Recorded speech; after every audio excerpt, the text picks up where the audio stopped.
Hi everybody, it's me, the doll business, and thankfully I remembered to turn my air filter off today, and it's not extra loud in my house and no one is sleeping, so the sound should be pretty good.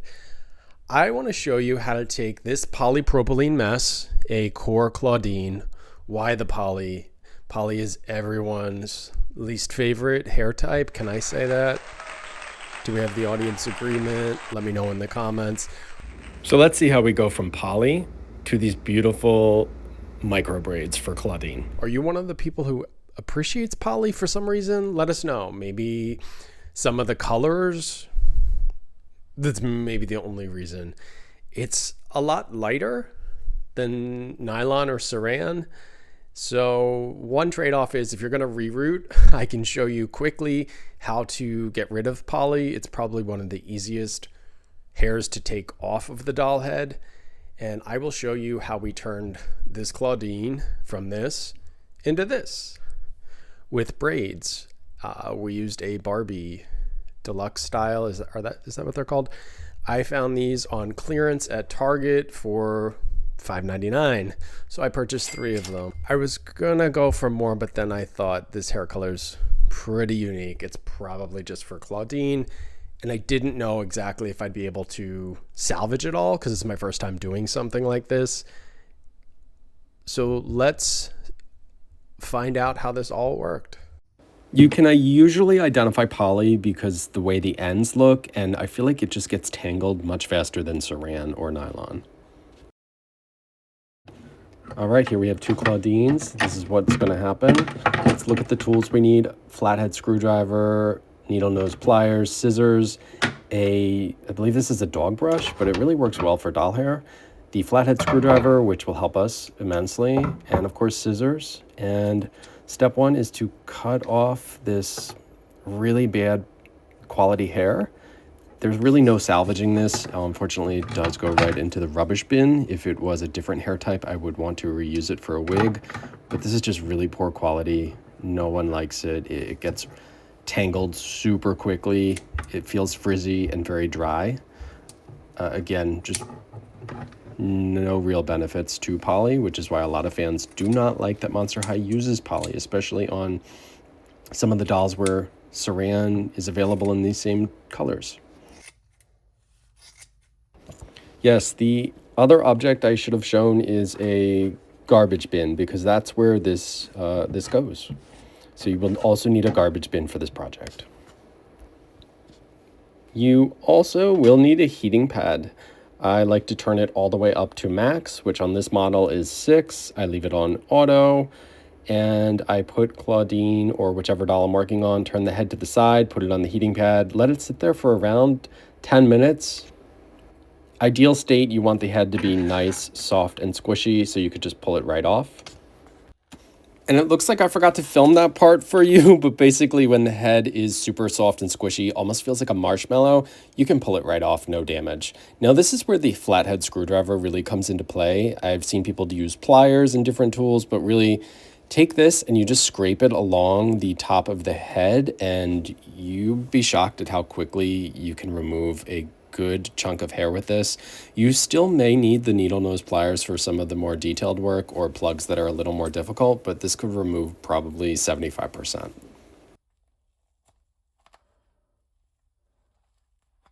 This was a little hard to film, but trust me, it works, and it works better than really any other tool I've tried. And now you'll see I'm removing the bulk that I've already got in the head, and then I can keep going with the needle nose pliers for some additional work, or go back in with the screwdriver and continue to remove some of the hair plugs. And this is hands down my least favorite part of doll rerooting or customizing. It just feels like very manual effort, and though the screwdriver does make it a lot easier, it's still not anything I look forward to. Having said that, once I move to the screwdriver, I can probably do these in around 10 minutes, which is a new record for me. All right, the head is fresh and clean, so now I will get my rerooting tool, which I don't remember if that was in my opening about what you will need, but I purchased these from, I believe, multiple different companies. I've used Dolly Hair, Restore Doll, Shimmer Locks. In this example, I'm going to use a dolly hair needle, I think 6 or 7.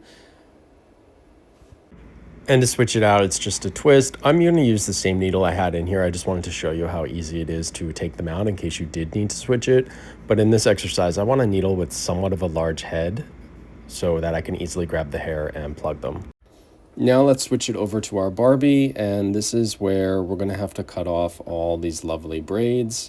I'm just going to do a few just to test this first. So it's probably better to take something less obvious, maybe from the back in case I wanted to salvage this or in case it really doesn't look good. That way, really no harm, no foul. No one's really going to see this. This doll is also very densely rooted, probably the most densely rooted Barbie I've ever encountered. So that is a perk. I do recommend the Barbie Deluxe. She has like 18 different words in her title, but yeah. I do recommend this doll if you're looking to reroot. So I'm just cutting it off, putting the end cap on like you see, and then piercing this into the head into one of the pre-existing holes. And it works. So that's the process we're going to follow here. Just root the end, turn it down, and plug, which I should plug, you know, while I'm on camera, but this is kind of hard. I hope you get the gist of what I'm showing you here. Oh, cool. It's off camera again. And now we're going to go back in, get some more hair, and continue this process all the way around. I don't know if people realize all that goes into these doll editing videos. This is my first time using this tripod, which isn't really that great, or it's my first where I'm like crafting and showing you as I go. So let's see how this goes, and it's going out of focus and off camera, okay. But I think you get the point of what I'm showing you, and you can see that this already is looking pretty good. Okay, I think I finally got one. So here we have the hair, and you plug into an existing pin or hole in the doll's head, perfect. Hard to get all of this in focus. I see the iPhone with like, we took this billboard photo using an iPhone, and it's like, really? Because I take a photo at 6 p.m. and it's blurry if it's not super bright, or I use my camera and the quality, sure, it's good, but shoot, here we go. Okay, I'm back in frame. The scalp line, or like the front where her forehead is probably the area you want to be most careful about because you do not want the scalp to split. You want this to look the most natural. So this is the most detail oriented you have to be. And I try to just think of if she were to have a part line, which I don't think she will here, or maybe it won't be too visible, how would that look? Like if you have a middle part, side part, and so forth. Those are some things you want to consider when you're doing the more detail level work. I also like how the ends are looking like baby hair here at the front, and you'll see more of that later. And hopefully it's less out of focus and more of every piece of content in frame. You'll see the Barbie still, you can't even tell I really cut braids off of her, which again really speaks to the densely rooted quality of this Barbie. So props to that. Did not expect that. And I think you may see me do this one fully in frame. Wow. We did it, everybody. We did it.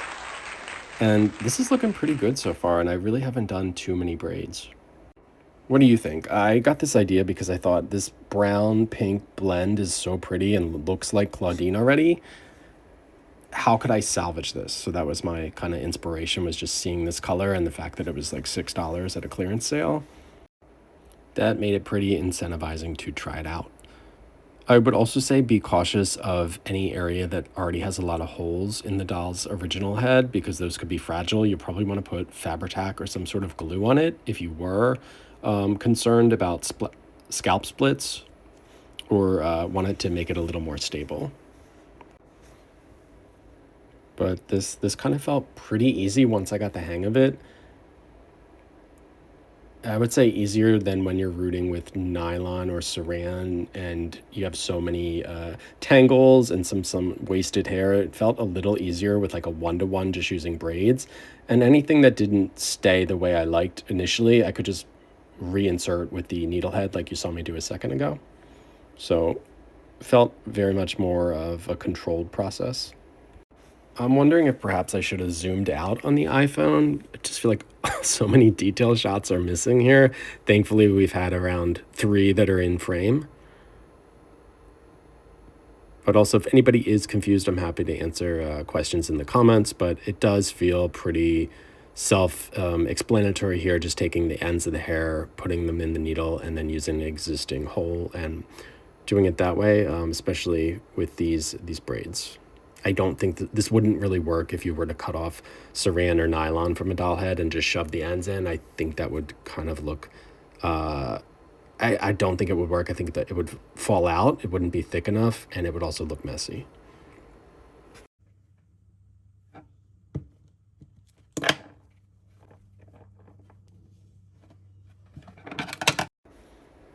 All right, let's take some more off and continue this process. It does take a while. There's a lot of hair here. I also like my dolls to all look very densely rooted.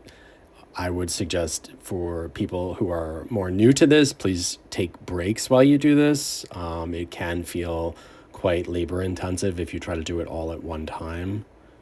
At least until maybe you're more used to it. It could also give you like repetitive strain injury or make your hands tired. Anytime that happens, I would say listen to your body, take a break. You don't have to do this all at one time. A lot of people customize, and this could be a couple days or weeks, and we just see the finished product sometimes. So don't overwhelm yourself is my point. All right, I'm glad this is in frame, and this is more or less probably the most helpful part, where you see I take the hair, push it down on the needle, and then just plug it right into the head. I'm glad I got some of this on document. And again, this Barbie looks pretty good. Like, I can barely tell she's missing large amounts of her hair. And here we go again. I like to kind of go in a pattern. Like, I tested it out in the back. I want the front to be very detailed. So any of the braids which I thought looked a little neater or better, I put there. I'd also say if you had a doll with varying hair lengths, you want to be cautious of that. Obviously, hair you place down toward the bottom of the neck will be longer. And of course, you can cut it all at the end. Do not cut as you go. It's just much easier to do that at the very end of your project. I'm going to fast forward this part here. And even on fast forward, you can see this is quite repetitive. So you probably also want to have an iPad, a computer, TV, something, podcast going, a record going, something else to add to the ambiance, because this project will take you a good bit of time. Even if you're someone like me who's done this, I don't know, probably close to like 400 times now with doll reroots. It does require patience.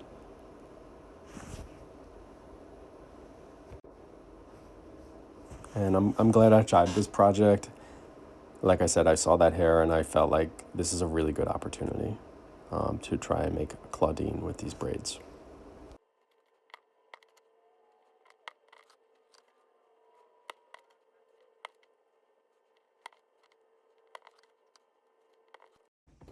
My favorite part is when you can start to see it all come together and the hard work pays off from beginning to middle to close to completion.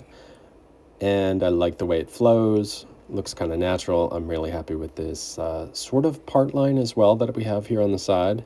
Kind of subtle and looks really good. I like these baby hairs as well that go with the paint. And once you are finished and happy with this look, you get the Fabri-Tac glue. This is what I would recommend.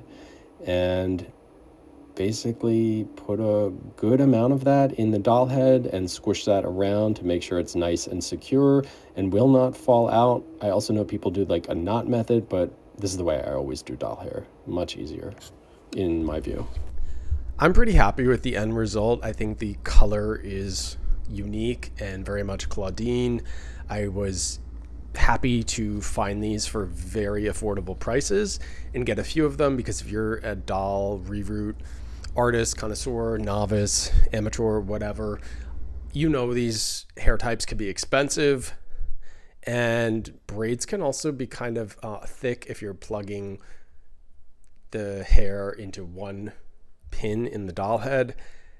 And this method's a little different. I don't know if I would recommend it overall for but I kind of like how it looked with the ends. So perhaps let me know in the comments if you ever thought of doing this. Maybe I hope this video inspired you a little bit. Maybe you got some ideas. Hope you got something out of it. As always, if you liked, learned, appreciated something, give me a like, give me a subscribe. You know how the algorithm works. And thank you, and I will see you next time.